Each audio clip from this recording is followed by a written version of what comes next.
What is going on, YouTube people? Today, going back in time a little bit to cover a story that I didn't miss, but I just missed the opportunity to do a video on it, and it is definitely something that I want to talk about. This news is coming out of Upper Deck, and it is a major shakeup, I guess, in the non-sports card space. This is a pretty big deal, and I know Justin did a video on it right when it came out, Spidey Hits, and I haven't seen a ton of other coverage on it, but the YouTube algorithm may just not have thrown it at me. This news came out while I was driving to Heroes Con almost 2 weeks ago now, and I'm just kind of now catching up to it to get a chance to do a video on it. And as we know, Upper Deck is the exclusive home for Marvel cards in the US. And I get questions a lot, especially during the boom when I was opening a lot of Marvel product, and I obviously still am, about, hey, like, I like Batman. How come he doesn't get new cards that come out that frequently? Like, what's going on with DC stuff? And I'm not like the biggest DC guy in the world. I'll dabble here and there, but typically I lean way more Marvel than DC, just roughly speaking.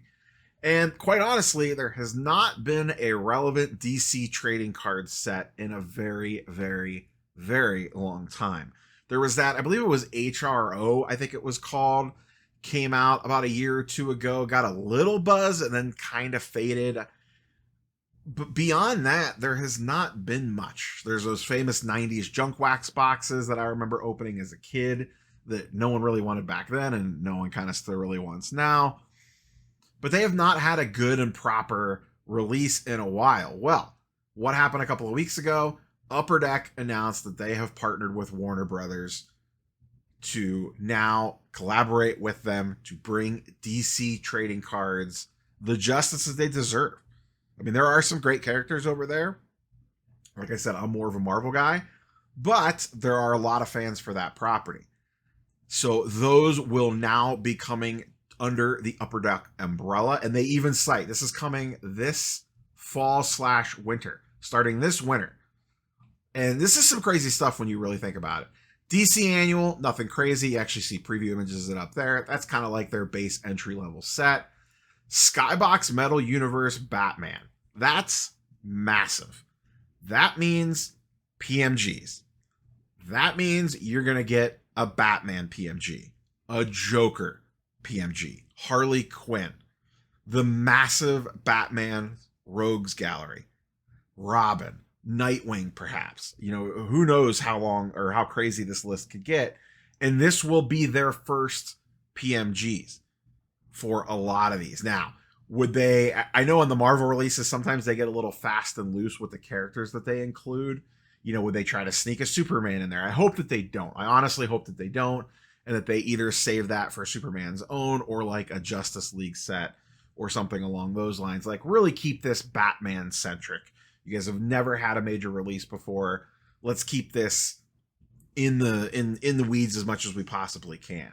You know, would they include stuff from the Batman animated universe? Would some of that artwork make an appearance in here? Absolutely fantastic cartoon, or would that be its own set entirely? Regardless, the options are endless on what they can do just in a Batman Metal Universe set. But that alone, a blue Batman PMG is going to go absolutely wild on the secondary market. Fleer Ultra Spider-Man, or Superman. Look at me, I'm just slipping right into the old habits. Fleer Ultra Superman, Jambalayas, all the crazy inserts that go along with Fleer Ultra could potentially be included in there.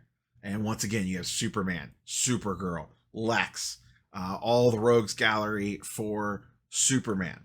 And they could go a lot of different directions with that. I assume that'll probably bring in some Justice League characters as well. DC Unbound, that's their weekly thing that they do. And then the big one, DC Masterpieces.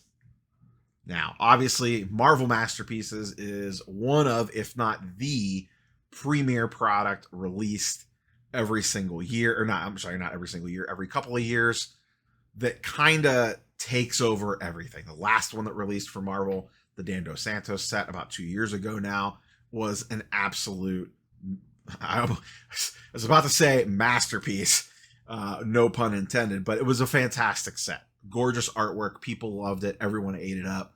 Boxes still go for between $800 and $900 a pop for those, and they haven't even hit e-pack yet.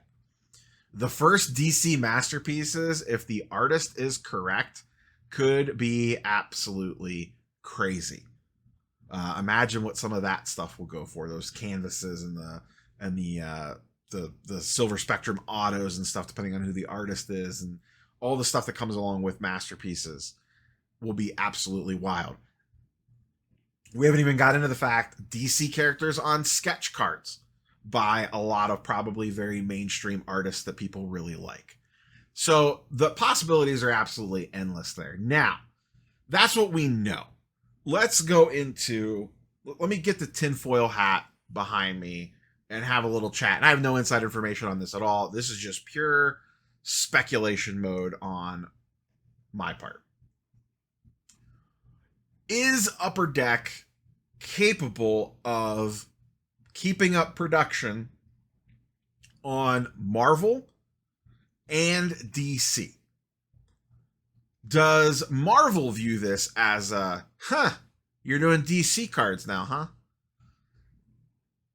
There's a few other different angles there you could take, but the general gist of this is, when I heard this announcement, and once again, this is just me shooting from the hip, the first thing that popped into my mind wasn't, oh my God, a Batman PMG. It was, are they losing Marvel? Because this feels like a move that you would make if you were losing your bread and butter non-sports license and you wanted something to back it up and protect yourself a little bit. And we all know, one, Fanatics is always lurking.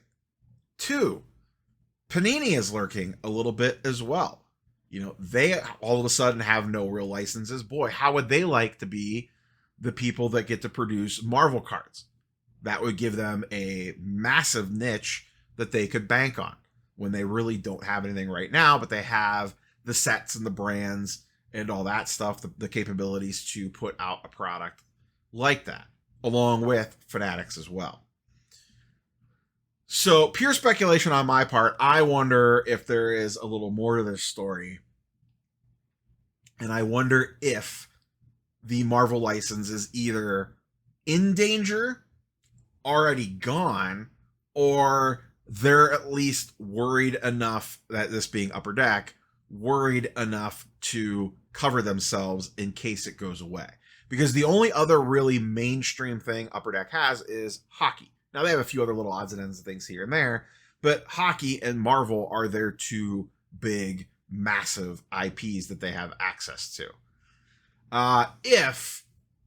If Upper Deck lost Marvel, it would be a massive blow to the Marvel card collecting community, because there are a lot of sets that you would then lose access to. You know, as we just ran through, Upper Deck has the ability to use the Skybox stuff, the Fleer Ultra stuff, the Jambalayas, PMGs, the Masterpieces. I don't know what would happen with that.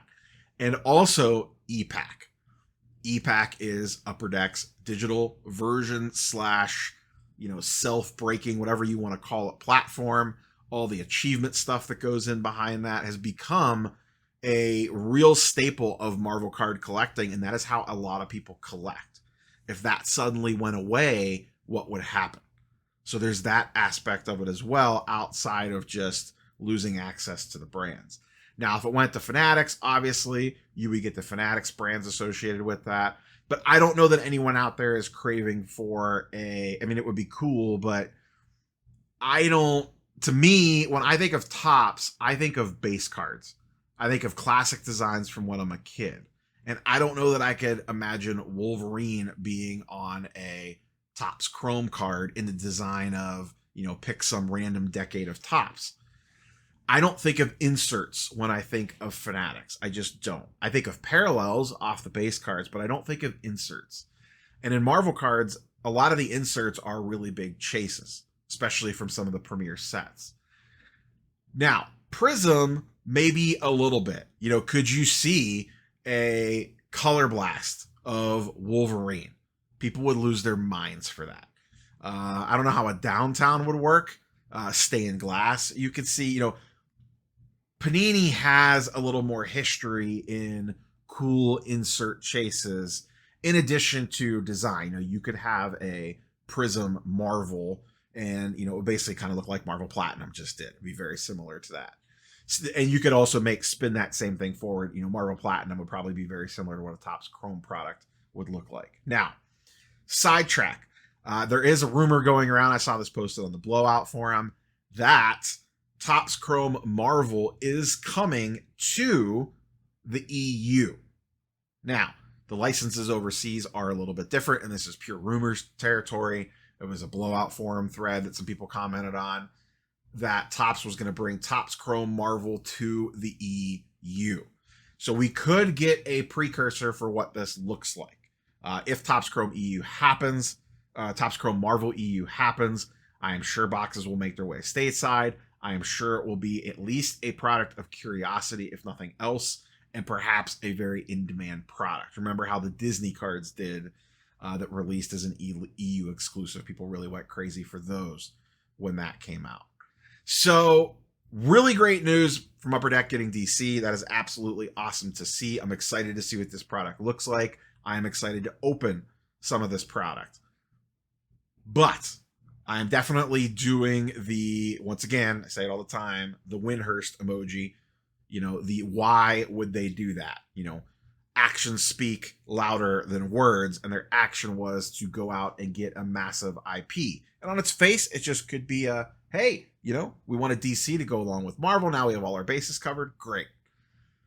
But when you start peeling back the layers of the onion, you start going, I'm at least a little nervous. My ear has definitely been attached to the ground, kind of listening in, seeing if I can pick up any hints of anything out there. And then, you know, a week after this, the rumor comes out that Fanatics is putting out Topps Chrome Marvel in the EU. Maybe. So you at least know that those two entities are speaking to each other.